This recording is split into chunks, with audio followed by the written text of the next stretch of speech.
Phoenix 200 on a 4.7 liter Dodge Dakota pickup. Okay, first thing we're going to do is verify which heater hose has flow into the heater core, which on this particular engine is this hose right here. We've got the other hoses clamped to reduce coolant loss. You'll still lose some, so we're going to stick a rag down here to keep it off the floor and off the engine. We're going to use a standard Phoenix 200. In this case, I've actually had a section of heater hose on it, made it a little easier going together. First thing we're going to do is measure where we're going to figure out where we're going to put it. It's going to be right in this section here. So we're going to see where we need to cut the back side of the heater hose. And we'll take the factory clamps off.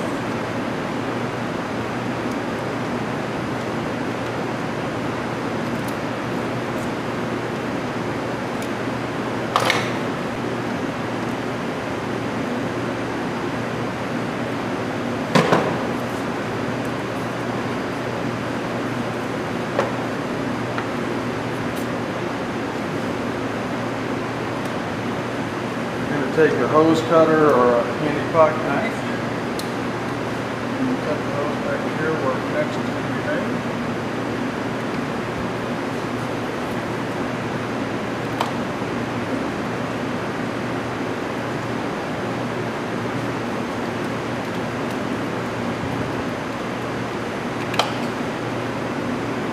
Now, piece of heater hose we'll save for a later date.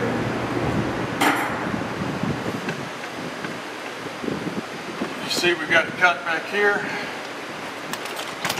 Slide our number 12 hose clamp on there.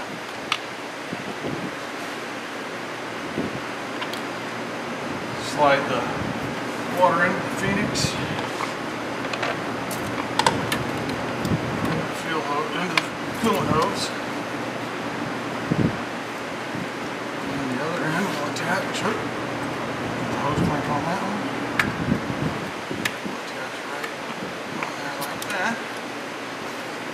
Turn where we want it to set and tighten the hose clamps.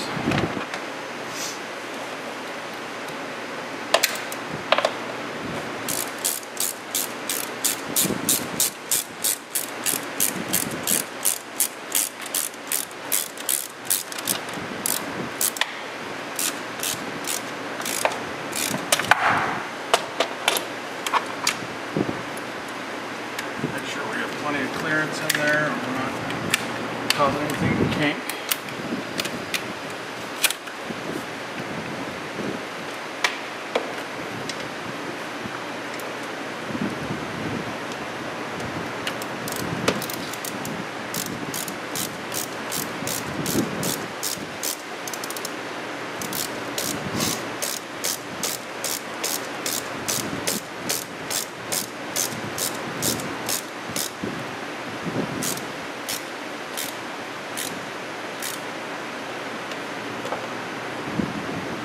Okay, that part's done.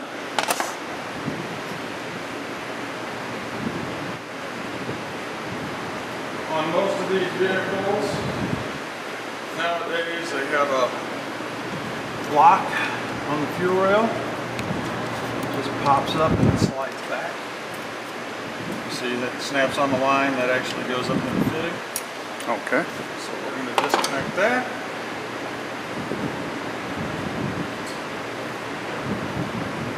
On this particular version of truck, this uses a 5/16 fuel line. We'll take a 5/16 quick disconnect tool, slide it up in the release.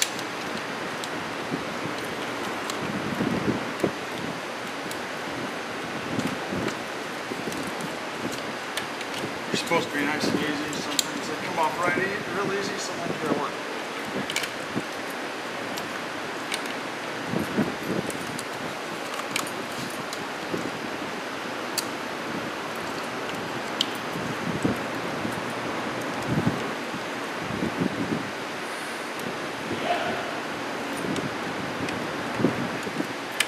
Now, have you already depressurized it? Yes.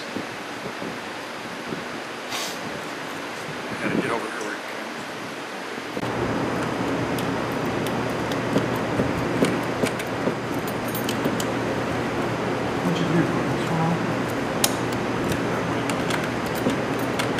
Now, is that a specialty disconnect tool that does not come with the kit? No, these do not come with the kit. You can get them at any parts house, AutoZone. Anybody who does this for a living has them in the toolbox. That disconnect fuel hose from the fuel rail. With this, the way this one's designed, the fuel fittings on the Phoenix are 3/8 fuel fittings. So you can't, if it was a 3/8 going into fuel rail, you could actually take that and just attach it straight to the Phoenix. With this particular one, it uses a 5/16 fuel hose or fuel connect. Okay. So we're going to have to use a 5/16 connect to a 5/16 fuel line. It'll just snap in place just like that. Once we get the line built. So on the other end, we'll get the 3/8 snapped on like that. So let me build a line here to make this work. Okay. Be right back with it. You got it. Durbeck? What we're doing is we're going to adjust. I'm going to take the heater hose clamp off here so I can give myself a little bit more working area. We're going to reroute this hose. But the way Chrysler made this hard bend, you can't just turn the hose towards the Phoenix. So what we're going to do is route that hose up a little higher to get it to allow us to come straight down to the unit. Okay. Just a little rerouting, nothing gets in the way. Just makes it so we don't end up kinking a hose, anything like that. You know, if you want to, you can actually run it back behind and over. Whatever makes it easier for you. This is a flex, so as the engine shakes, nothing gets broke, and it'll have a flex in between these also.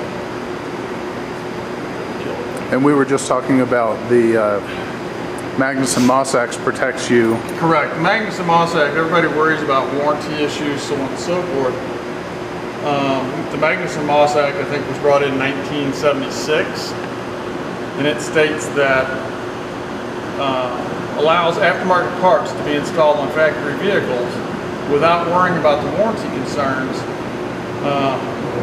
For a aftermarket part to void a warranty, the manufacturer has to be able to prove without any reason of doubt that the damage was caused by the aftermarket part to be able to void any type of warranty. Okay. So in short, you can install a Phoenix fuel converter on your car and not have to worry about the warranty. Exactly. And you can find out more information about the Magnus and Mossack on fuelconverter.com. Correct. So what we're going to do here is I'm going to find a straight connector.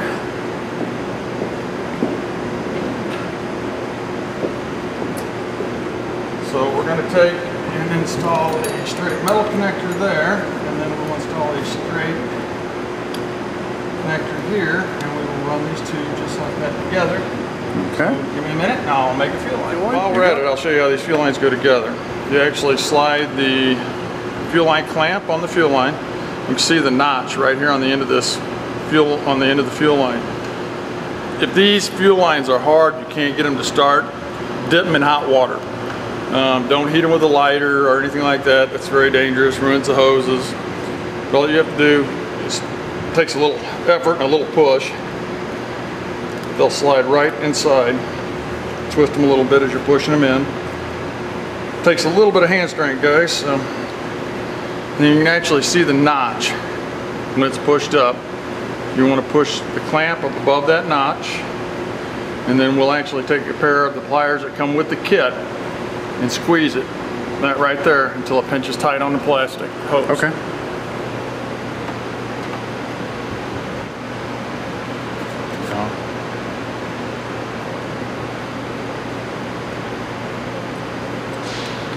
Nice tugs, nice, tight, snug. Perfect fuel connection. Beautiful. This is actually the fuel line that's going from the fuel rail back to the Phoenix unit. So we're going to put a 90-degree 3/8 on this end. And it doesn't matter which end of the fuel line goes where? No, if you actually cut one of these units in half, which I don't recommend because they're pretty expensive to cut in half, but they're mirror imaged from the center out. So either side, the fuel can come in or out either side, coolant can come in or out either side. So makes it a lot easier. There's no actual in-port and out-port. The other thing is, before you crimp this one so that you can get your, these hoses will actually all come out straight or bent. They're pretty versatile, but they're rolled from the factory, so if you can use that little bit of factory bend to help get your flow of how that hose goes, sometimes it makes it a little easier, and you don't want to turn them once they've been crimped. So make sure that the positioning is correct of the connector. Position them, make sure all that looks nice and neat before I crimp them tight. Okay. And we pushed it on just like the other one, crimped it just like the other one. Now we will actually reach in here, and it's just a snap fit, so as you're pushing it on the fuel line, you'll hear it snap. Click. As we are pushing it on to the Phoenix unit, same snap. This other one is going to become a little trickier just because of Dodge being so friendly towards our 90-degree here. I'm going to actually route this around the purge valve here, so that we can have a little more room. Actually, we can look at this too. This would basically be your fuel rail, how it's attached. That tool goes around it just like that. Slides up inside and releases a set of clips. Okay, and so these definitely behoove you to go to your local auto parts store and get one. You cannot get them apart without the factory, without the special tools. Okay.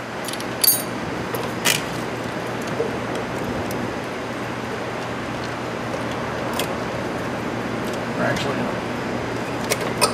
wrap that through that way so we can get it up here and just get a little more room for our line so we don't take a chance of kinking anything. And when we're done, we'll actually tie strap all this up to make sure that we don't end up flexing, kinking, breaking, anything like that.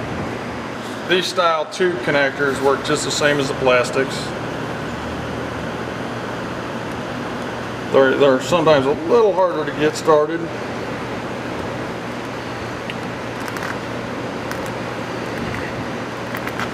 Just shove them up into place and crimp them down.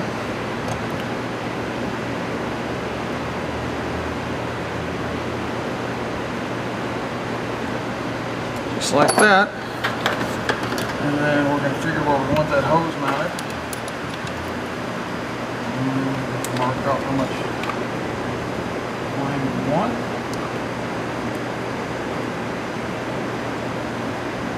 Just got a really short hose.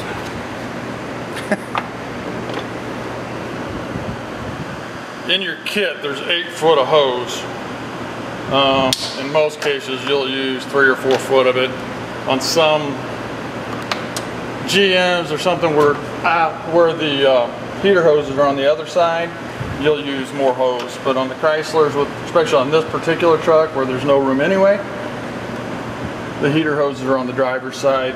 Fuel lines come up on the driver's side, so it makes it a really easy, just little confined on room.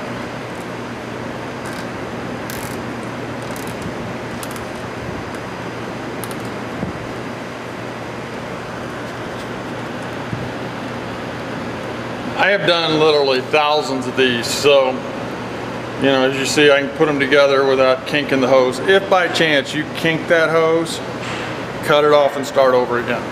That, if you kink it, I'll show you on a piece of, if you actually kink that hose like that, it causes weak spots where those kinks occur. These hoses will hold up to about 200 pounds of pressure, but once you kink them, it's a weak spot. So when we're dealing with fuel, we don't want to take a chance of a leak. If you kink it, cut it off, start over. In the kits, I normally install 2 or 3, 4 extra clamps for that reason. So don't risk it. If you crimp it, cut it off, start over. And that is the fuel converter safety tip of the day. When you're cutting the fuel hose in your kit, you're supplied with a cutter. These cutters are the best and really the only thing to use for cutting this fuel hose. And it just kind of goes in right like that. It's a razor blade in there, very sharp, so be careful with it. And just clip right through the hose. It leaves a nice clean cut. Us guys in the mechanical field think that, you know, use our dikes to cut everything. It's not really a good idea on this fuel line. We actually, after taking a couple minutes to reconsider how we were doing things, we decided instead of running straight down like we were, that we would be better off to add some flex in this, so as everything shakes and moves, we don't have to worry about breaking anything. So we're going to use a 90 down and then loop the hose, and you'll see. Right connector. Huh? That's the right connector. It's the right connector. So we're going to add a longer loop, so it has some more flexibility. We've got more flexibility. In most cases, you know, in case a motor mount would break or something, you know, in the automotive world, we always have to look for things that are unexpected.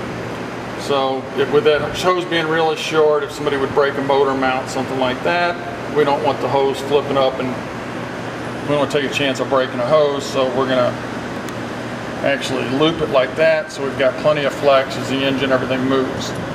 So let me get this one crimped. Around the corners.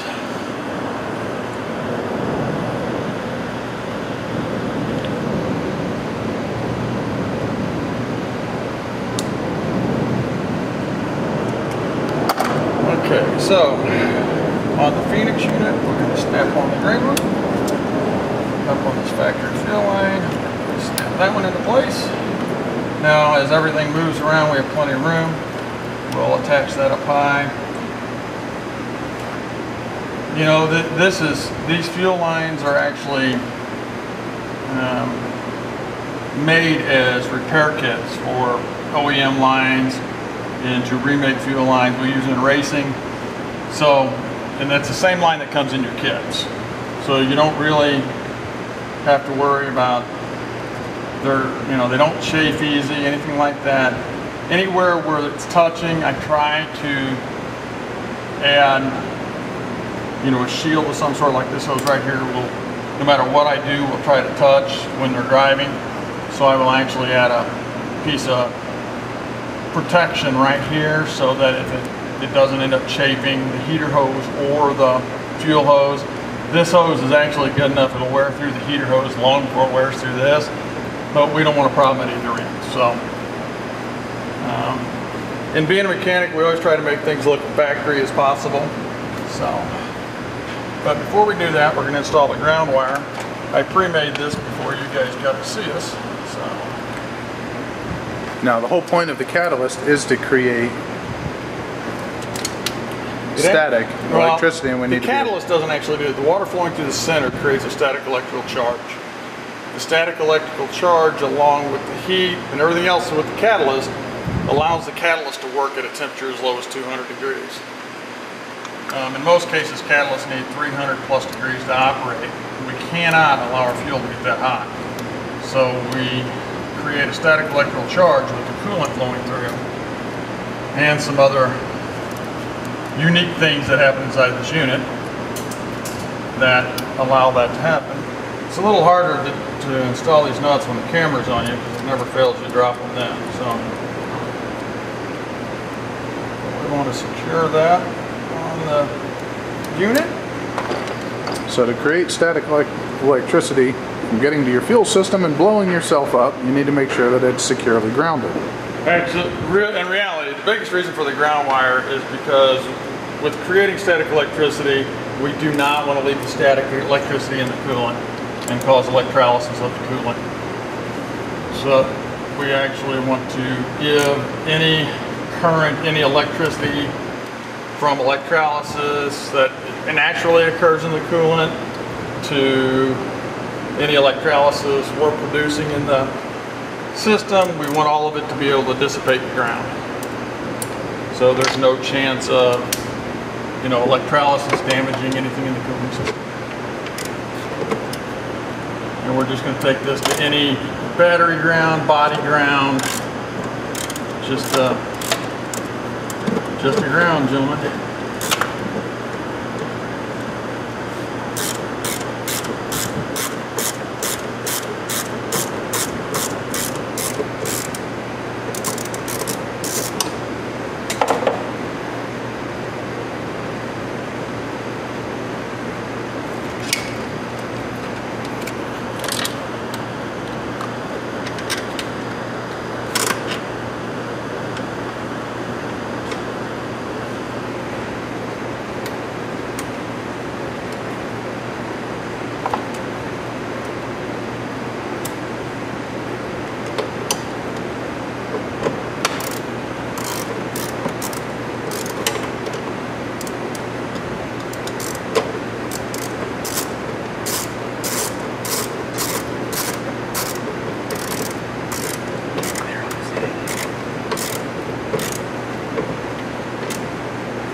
And if you guys remember taking this little part here off, which is the factory lock, I always like to try to put it back on the factory connector.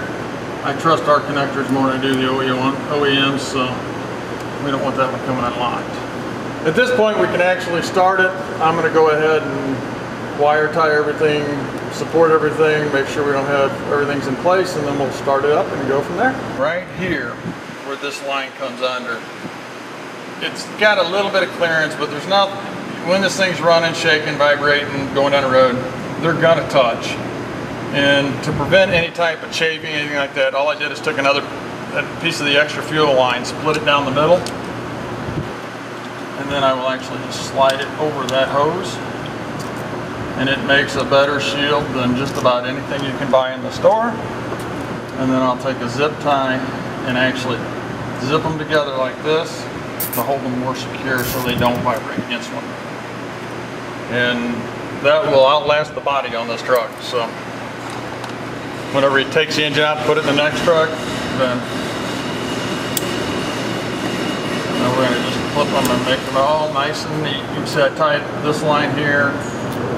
Just keep everything nice and tight so nothing actually can vibrate against anything, hit anything.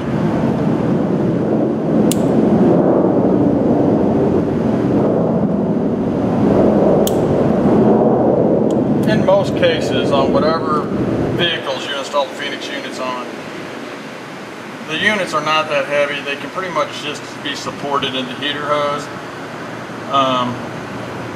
Can they be attached to a bracket? Yes. Sometimes, I'm gonna say a lot of times, sometimes if we're concerned about it, we'll zip tie them for a little, to help hold a little weight. Sometimes I make custom brackets. We're gonna start having some of them on the website here shortly. But as you can see, this one has no tie straps, no nothing. It's pretty secure. So I don't have to worry about driving to long distances, and that's not going to go anywhere. No, you don't have anything that you really need to worry about at that point. It's not doing anything that, everything has to move under the hood. So, but as of now, we're ready for contact. Make sure you're going to be offering custom brackets on Fuel Converter's website? Yeah, they will be coming. They're still probably 6 months out. Okay. We're trying to devise. It's hard to make a one-size-fit-all. And I've got a couple different design ideas that I've made in the past that we're gonna bring out. And of course, we'll probably do them out of like polished aluminum so that they're bendable, adjustable. You can trim them to fit whatever bracket, bolt fitting you want. But keep an eye out on the website. We'll put a news flash up there when they're ready. So. You got it. Keep an eye on fuelconverter.com. And you can always follow us on Twitter and facebook.com/fuelconverter. Normally, once I install these, with everything having electric fuel pumps, I just turn the key on, let the fuel pump cycle. Then I'll do that once or twice. But some vehicles you do have to pump the starter to get the fuel pump to cycle. So before we start it, we'll pressurize it to make sure there are no leaks. If you get a little coolant leak, it's not plenty. We just don't let gas coming out anywhere. Just always double, triple check your work. After that, you can adjust just like you did. Within the time, in most cases, within the time that you can actually have heat developing. By the time you start feeling heat in this engine, that Phoenix will start working. It normally takes a couple weeks for them to get for the ECU to learn what we're doing, but you'll notice a difference in the way throttle response and power. By the time the gentleman that owns it's going to back it out here in a minute, take it for a test drive, and then we'll see what he thinks when he gets back. We're going to check the coolant, top it off, and send him down the road.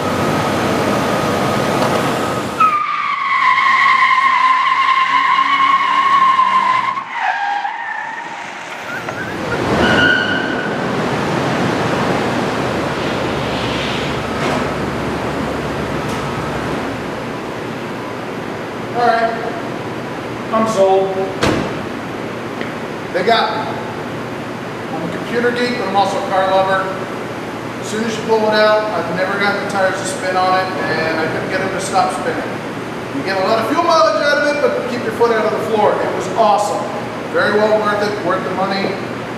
You see an instant result, and driving on the highway for a little bit, there was a huge difference just in idling, on-ramp, off-ramp, pickup, and also, I'm not really sure how accurate this is, but I think it dropped 1 to 200 RPM. I'm not sure how that's possible, but lowering the RPM is obviously going to increase some of my fuel mileage. So, I'm a believer. You got me.